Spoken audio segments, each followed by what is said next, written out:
Margie Els and Kim Morris about Our Little Roses, a mission that's coming up on 20 years. These are both long-standing missions from St. Thomas, 2007. And then we'll hear from Rob MacNamara about the Honduras Water Mission, which is 25 years, 26 years old. How do I advance this? Just want to show a couple slides before I hand it over to Mark. Right arrow, probably. Okay, so here we are. Here's Margie Els. Good morning, everybody. Thank you for being here. Kim and I are really excited to talk to you about Our Little Roses this morning. We've been going there for many, many years, and it is an organization that is near and dear to our heart. The reason that we go is some of the faces that you see on that screen.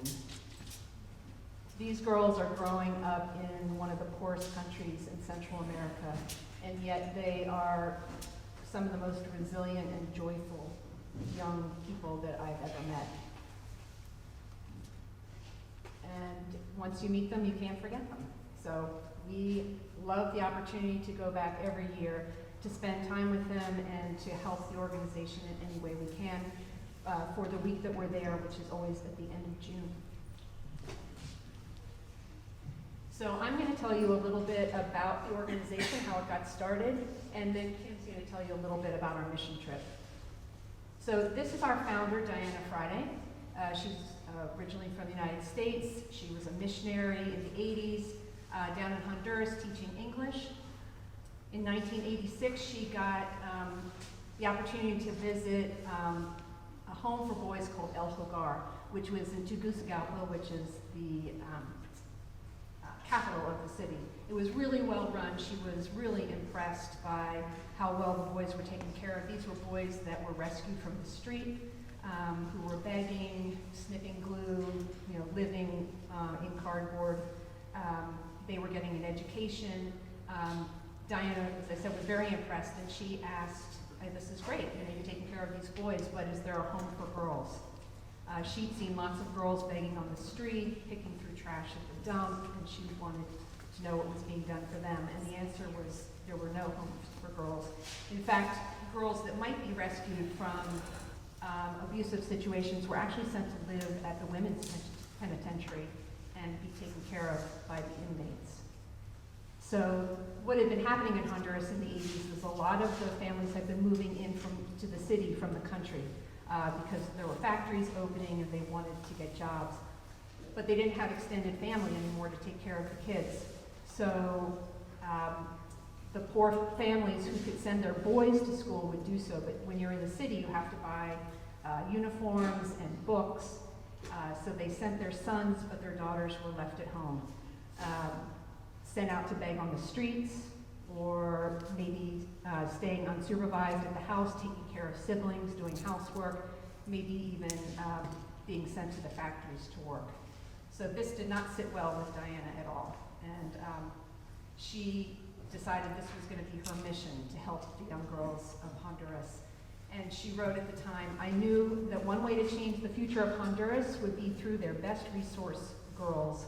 Why girls? Because if we educate girls and provide them with the tools that they need to be successful, they'll never go back to the abject poverty they came from, nor will their children, nor their children's children. Generational change will happen. These girls will be a benefit to their communities they live in, and will raise future leaders for the country. And in fact, that's what we really are seeing happening at Our Little Roses. So Diana got to work, and 2 years later, she opened Our Little Ministries in a little rented house with about 10 girls who had been entrusted to her care from the juvenile court. And she didn't stop there. Then she met with the mayor of San Pedro Sula, which is the city that it's in, and she persuaded them to donate a few acres on the outskirts of town. She started traveling to the United States, visiting different churches, telling her story, asking for donations, asking for volunteers to come help. And in 1992, she actually opened the first residential building on the campus where Our Little Roses is right now, in San Pedro Sula in 1992. you might wonder about the name, Our Little Roses.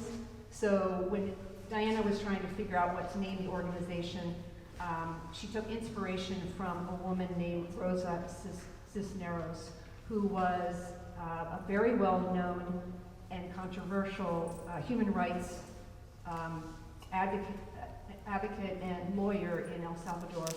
And in 1981, unfortunately, she was tragically murdered outside of her house for her views. So Diana took inspiration from that. She wanted to use the name Rosa, which is Rose, in the name. So she wanted her girls to be little Rosas, you know, courageous and well-educated young women.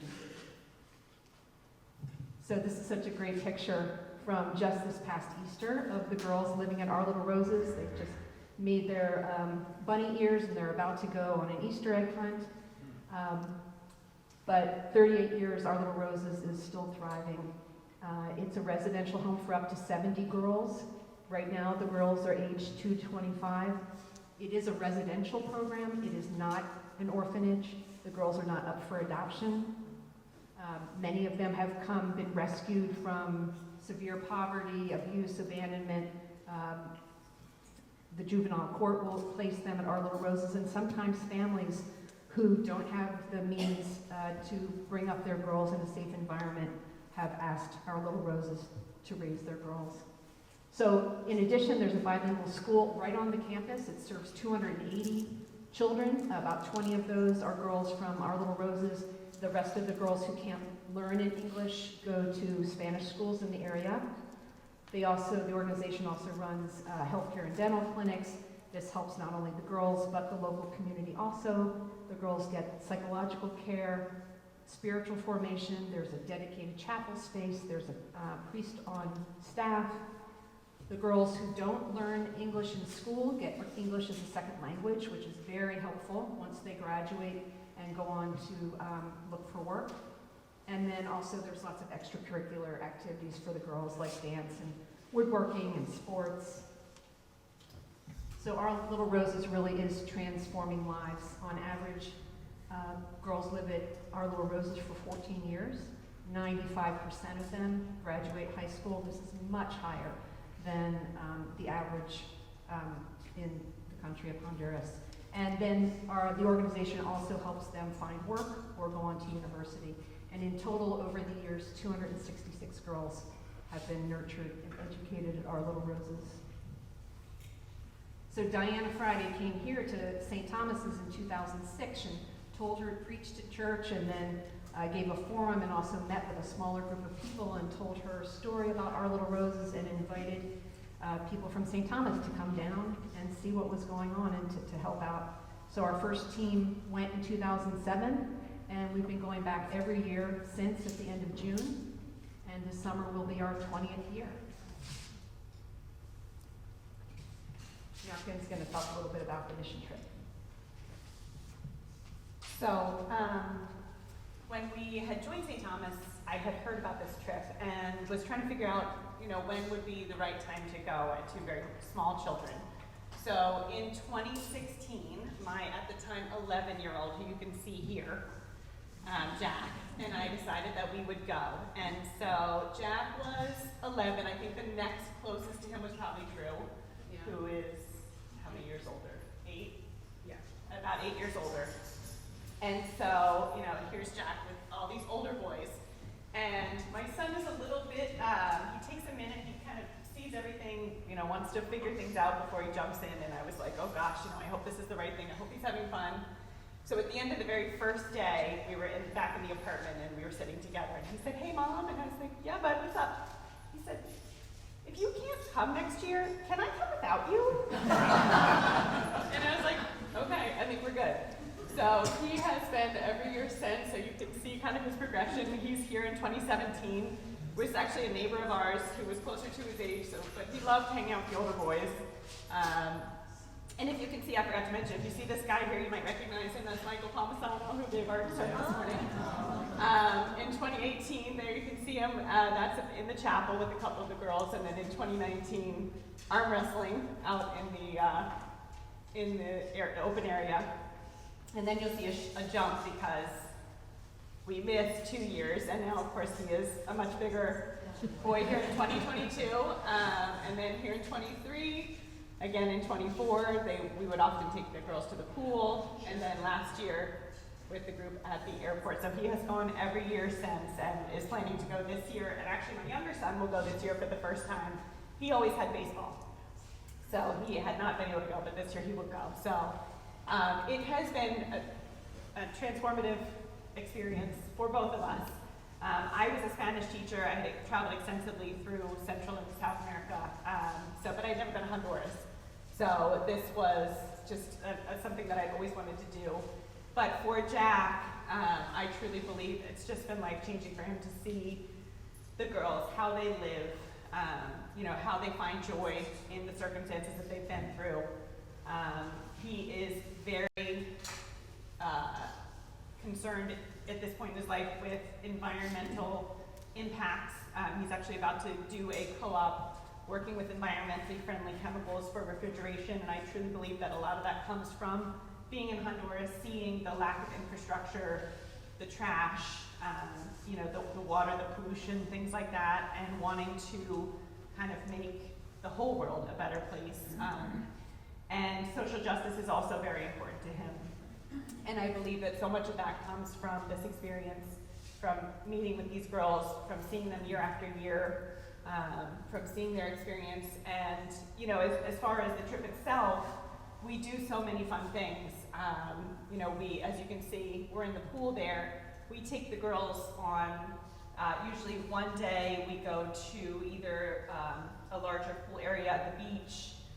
We did kayaking one time on a beautiful lake. So we usually have one day that's an excursion.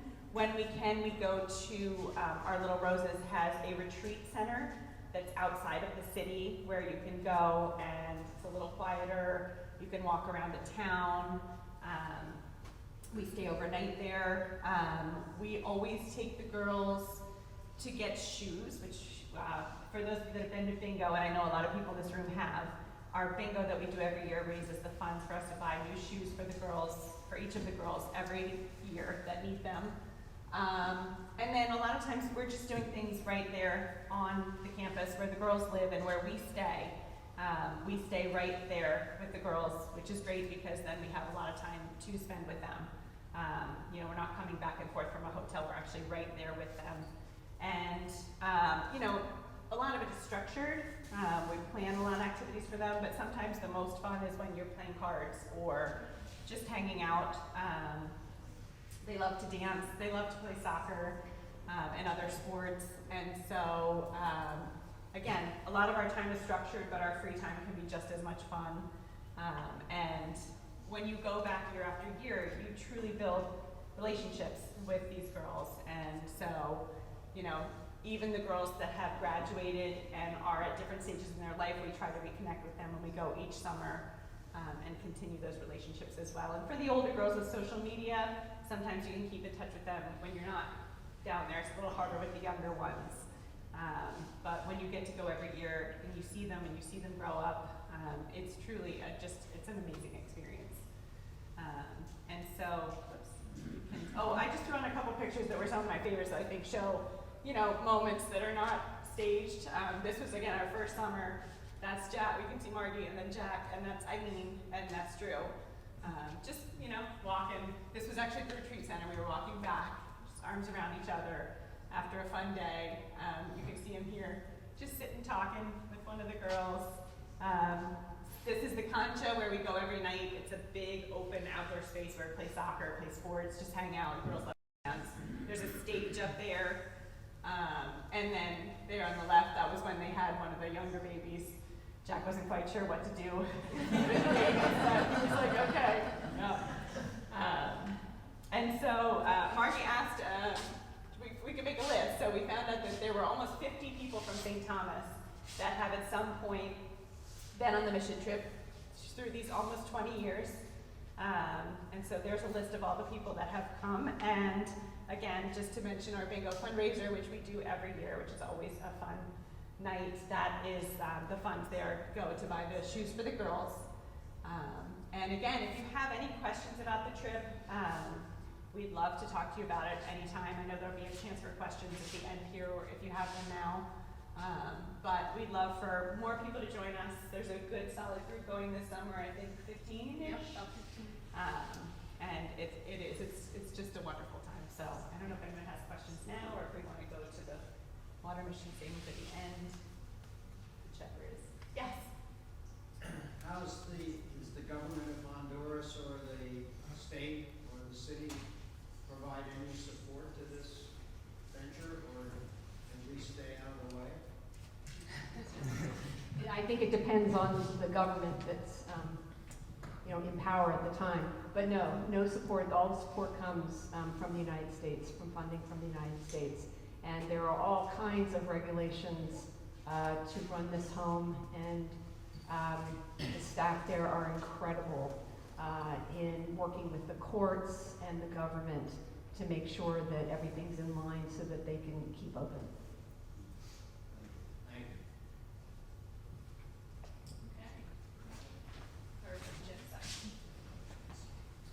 you. There will be time at the end for more questions if you have them. Okay, I just wanted to say a few things touching on what they said. That you can see in the upper left, that's me with my son Winslow. He's come 5 times on the trip. Rob Mack has had all 3 of his kids come, and this year both Emily and Celeste were there. Kay Sheldon has had Andy come I don't know how many times. Chris Durr has his son James come, and so it's kind of an intergenerational trip, which is really valuable. Again, I know this trip for Winslow was really great. It's something he misses. I'm trying to get him to come again. If he can get time off, I think he would. There in the upper right, you see Emily holding bricks and Chris Pacheco in the background. And what we're doing there is getting ready to build a brick, a kind of collection tank. And at the lower left, there's Pacheco kidding around with the boys, and he is just about to take off running, and then they run after him. So there's real, a real kind of playful excitement about our visits. And in the lower right, Kay is the horse whisperer. We occasionally have opportunity to ride horses to these sites. And these are just some shots I've taken over the year of the beautiful kids in Honduras. And I guess I'll just say that the guy in the top center, something else we do is we take soccer balls to kids. And as we're riding along in the truck, we have extra balls with us, just in case. We're riding by a field and we see some kids kicking a ball of tape or something. You just whip a ball into the middle, and it's just like it's like manna from heaven. And we did that once on the road this year. We were just driving up a mountain road, and there was just a kid sitting there out in front of his house. I had a ball, so I said, "Hey," threw it to him, and his eyes were huge. He catches the ball, and as we were driving away, I could see everybody, all of his family, coming out of the house, like, "What happened?" Look. So anyway, it's a great trip. I've been 12 or 13 times, and just following Rob Mack's coattails. And he once told me, if you come once, you're going to want to come again. So it's true. Anyway, without further ado, Rob MacNamara.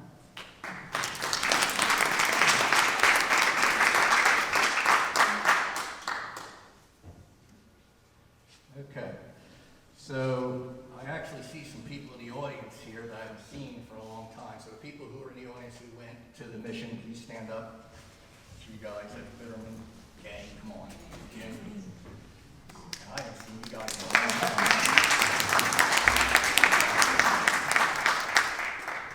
Okay, so raise your hand anytime I get this microphone too far away and you can't hear me. Don't worry, I got you. Yeah, good. All right, so this mission does date back to 2001.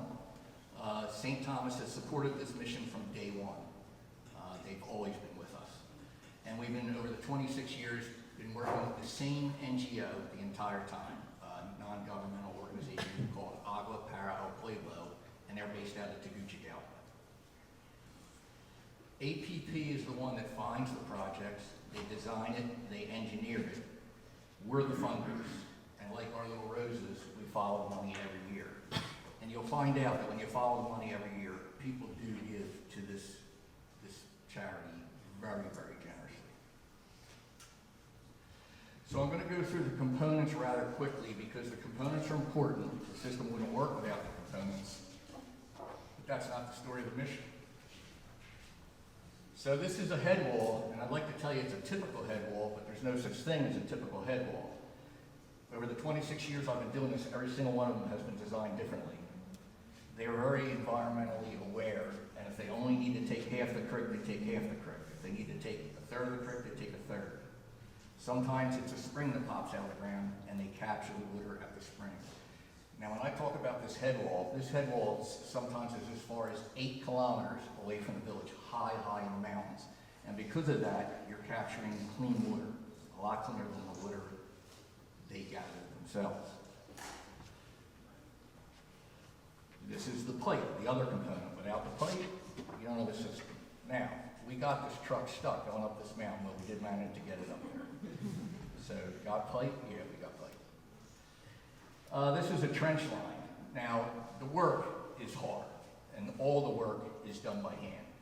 The reason I like this photo is the men typically bring their dogs to the site, and what's funny about that is, like, you'll just have made a brand new pile of dirt, and the dogs will lay on the dirt to get cool, or they'll actually jump down into the trench, because I like to feel that clay. The dog right on the side. Couldn't have scripted it any better.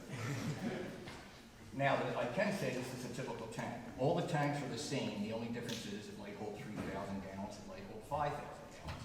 The thing that amazes me, and we watched them do it, is that square brick, rectangular brick, in that tank is as circular as it can be. I don't know how they do it. I watched them do it. They do it.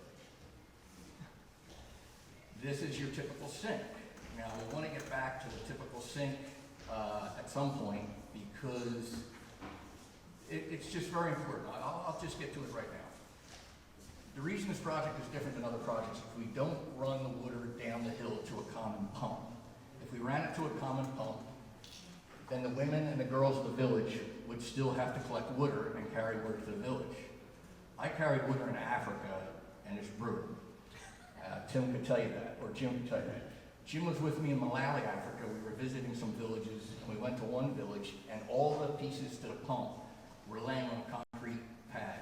And we said, what's the deal with the pump? And they said, the pump is broken. Well, what's wrong? It needs parts. How long has the pump been down? 27 days. That doesn't happen in Honduras because the systems work on gravity. As you've seen as I went through the component parts, that's a latrine, we'll get to that in a second. As I went through the component parts, as you notice, there are no pumps, there is no power, there is no fuel, there is no electricity. This system will work because it's gravity fed. It cannot fail. What we do is in each village, we also put in latrines at each house, and then at the school, we usually do a boys and girls room at the school. So those are the component parts of the system and why they work.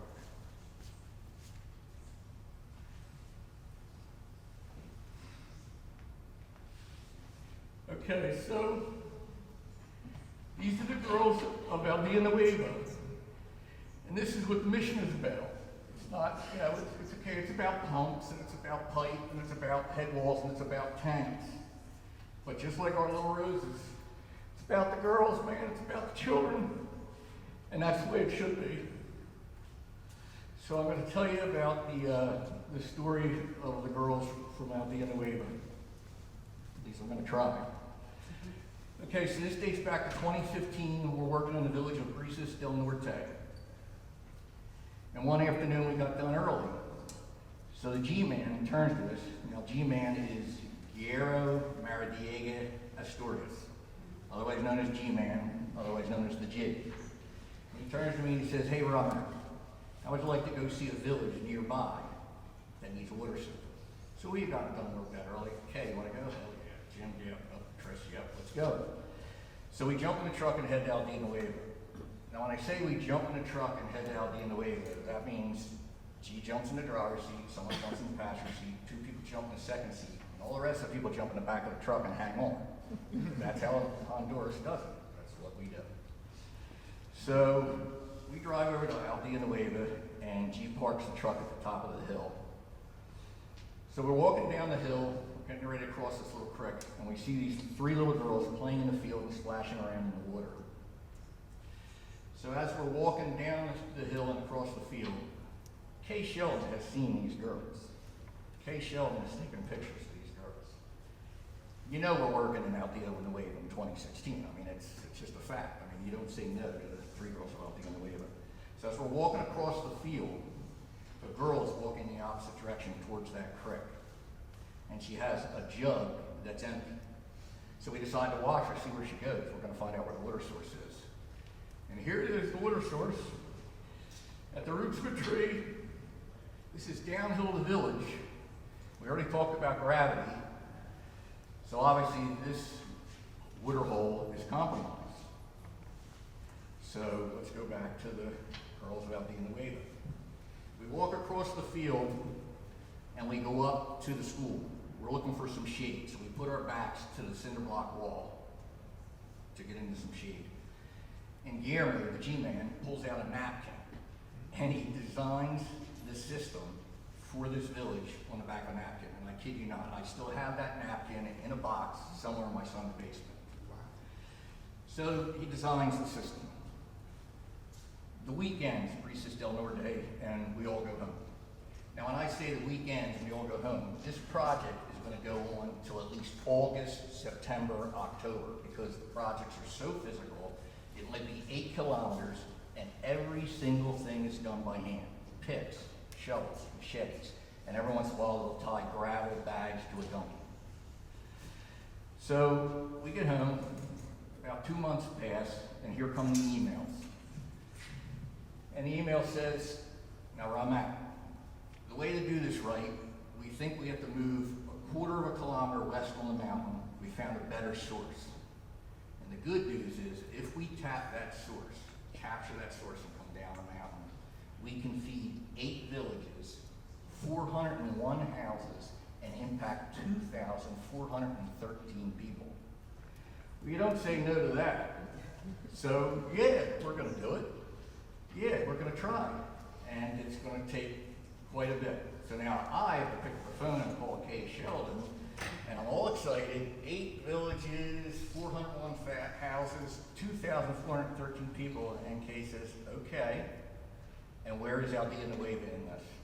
They're the 8th village. They're the last in line. So that's a gut punch right there. OMG. But since this is church, the G stands for gosh in this case. Okay. So we go in 2016 and we work in the village of San Francisco. San Francisco's nice, that's fantastic. But the whole time we're thinking, the girls of Aldea Nueva, they're still drinking dirty water. So somewhere along the way, someone tells me about this guy named Fred in Virginia. I don't even remember his last name, Fred in Virginia. So I figured, why not? So I write to Fred, water, Honduras, St. Thomas Church, the girls out Aldea Nueva, bang, I send an email. Well, a couple weeks go by. It's about late spring, early summer. It's a gorgeous, gorgeous day out. It's 6:30, it's a Friday, and I'm in the office. And I'm thinking to myself, why am I in this office? I gotta get out of here, It's 6:30 on a Friday night. The window's behind me and the blinds just keep swinging out, slapping back. They swing out and they slap back. And then the phone rings. And I don't know why I knew, but I knew. I knew it was going to be Fred from Virginia. I was going to spin around in that chair, and I'm going to see a 540 area code, and Fred's going to call me from Virginia. And I spin around in my chair, and there it is. So I snatch up the phone and I said, Willow Grove, Rob Mack. He said, this is Fred from Virginia. And I said, yeah, I know who you are. So he had been in the water business all his life, much like I have. He'd been on mission trips in Honduras, much like I have. And we were at for about 25 minutes. And then just before I hang up, Fred says, Rob, what do you need to make that project work? I said, Fred, I need $15,000. And he said, here's what I'm going to do. I'm going to write a check for $15,000 and I'm going to send it to APP directly. Well, I mean, immediately swung around my chair and started banging out the email to let everybody know, and I mean everybody, the girls from Aldea and the Waiver are going to get water at least a year earlier. So we were able to go back, and by the time we came back to Aldea and the Waiver, these 3 girls were drinking mountain fresh, clean water. And that's the type of stuff that we do. So I want to go to 2 more slides, and then we can talk questions. Since we've been at this for 26 years, the mission grows. So Kay heads up this part of the mission, and what we do is we buy school supplies for the kids. And we've got a lot smarter along the way. We collect the money here, we take the money there, and we spend the money there in their economy. And we've gotten smarter along the way where we actually contact APP, they contact the teacher comes up with their list, we buy the supplies, and we go to the village. And it's an absolute blast the day we bring the school supplies. Now, I think some of you people know Nancy Miller. Nancy Miller is one of the most talented human beings I've ever met in my life. She approached me years ago at the Second Saturday Sales and said her mother had died, and her mother had 80 handmade aprons, and she wanted to do something good with these aprons. And she asked me about the mission trip, and I said, yes, when we're there, we see women with aprons. It looks like they're just gonna rot right off their body. We could use those aprons. Since that day, no matter how many people are in the village, we ask APP how many people in the village, they get the head count, and Nancy Miller and her sister make handmade aprons. Every single one of them is unique. Every single one of them is different. And the funny thing about it is we've gotten smarter with this also. We have the oldest woman in the village, she gets first in line, second, blah, blah, blah. They're giddy as can be when they come up to pick these aprons. I mean, they're giddy as can be. And then you line them up to take a picture, because I want to get a picture for Nancy. And, you know, so one year I said, you know, you can smile. And they actually smiled and clapped. But, so that's the mission.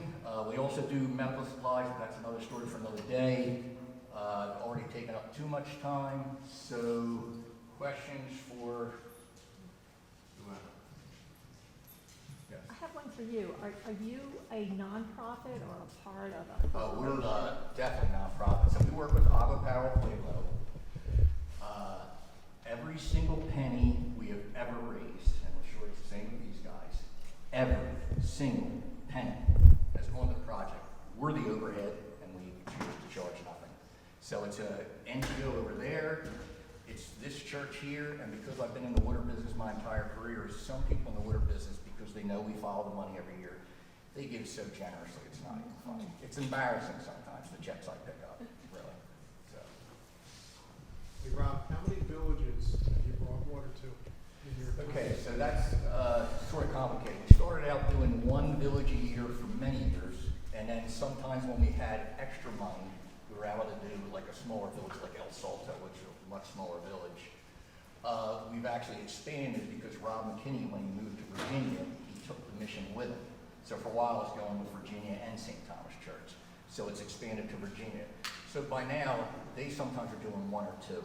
The project we did was 8 villages, 401 houses. We've never done a project that big since, and we've never done a project that big before that.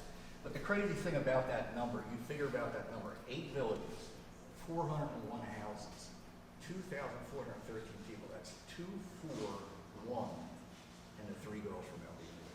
That's crazy. But that's. I'd like to help with the making of the aprons. I have a ton of fabric and I sew by hand, so I'd like to help, but I don't know how to get. We'll introduce you to Nancy Miller. Okay, That's if very you can easy. get me Usually to it's in- Nancy, that would be Yeah, great. she's in charge of traffic at Second Saturday Sales. Okay, It's all right. up to about 1,000 aprons. Oh, absolutely. About 1,000 aprons over all the years. Oh, wow, yeah, so I'd like to help with that, so. Any other? So this is funded by an Episcopal church, are there other churches and other nonprofits that, come into Well, this? first we get funded by St. Thomas through Second Saturday Sales, so that helps. And then really a lot of the people are just church people that are people that know us.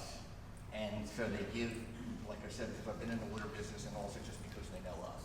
And they know that we follow the money every year, so they just, that's how they do it. Is it just us, or are there other denominations like a Oh, Baptist the church? Catholic Church, because through Chris Durr, he's Jim Cummings' son-in-law. That's how he got the know the mission from Jim Cummings, who's not here. And he collects, and most of the people that he gets his donations from are Catholic. So it's churches, but it's definitely a lot of private people who give to, if they feel the urge, they give to charity. Okay, we good?